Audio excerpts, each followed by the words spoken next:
Hi.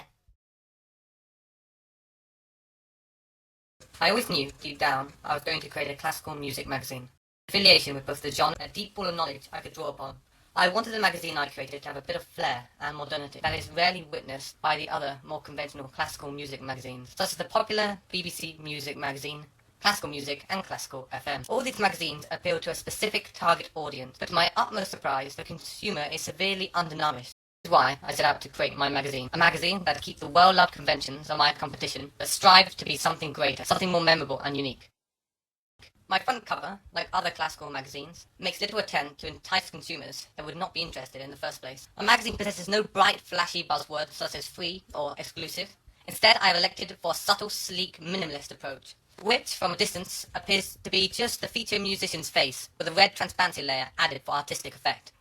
This is in line with the conventions of the other magazines, who generally present their featured artists in a similar way, that being an extreme close-up shot of the artist's face. Another aspect taken from my classical magazine is a strong brand identity.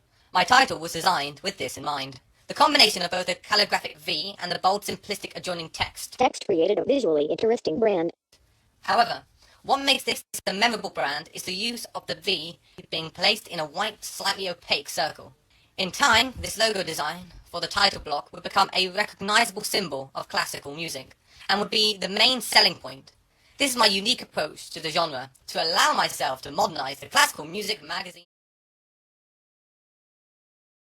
The convention for the design of the layout of my contents page. This was directly inspired by a fairly similar design in the BBC's own music magazine, but my contents page possesses a clear difference. If strayed from the conventional path, there is a clear divide between the two pages, with the left page containing a white background, which is in contrast to the aged parchment on the right page. This shows a subliminal clash between old and new, representing the mixture of respect for the past traditions and conventions juxtaposed to a modern, adjacent page. Another feature added to my contents page was the ever-popular editor's note. This allowed me to fill the right-hand side of my contents page with a visually engaging welcome. In this text, I, as the editor, lay out my magazine's mission statement. This is to be a professional, passionate, dedicated classical music magazine, as well as a slight pun in the form of a music note. There's also a central place reserved for the promotional material. The bold title naturally attracts the audience's eye, and with free iTunes download, it provides a sense of value in the magazine.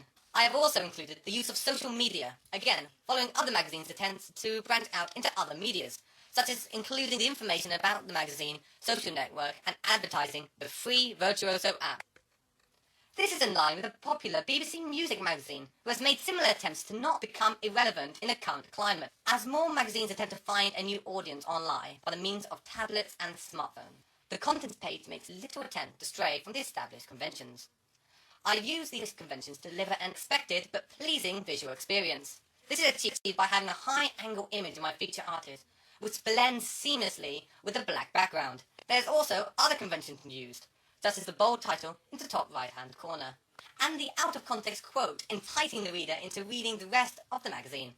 There's also clear indications where each of the questions are located, with the use of a consistent bright red font. The second page continues these conventions with a large imposing image of the central artist, with piercing blue eyes. The only challenge is the age of the central artist, which is several years younger than the traditional norm. This was also intentional, since I wish to target a more youthful demographic. This is also shown with the modern design flair incorporated into the entire magazine.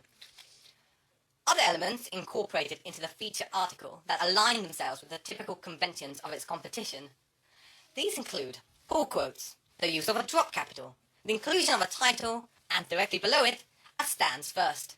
This, along with page numbers and the use of columns, aligns themselves with the typical conventions.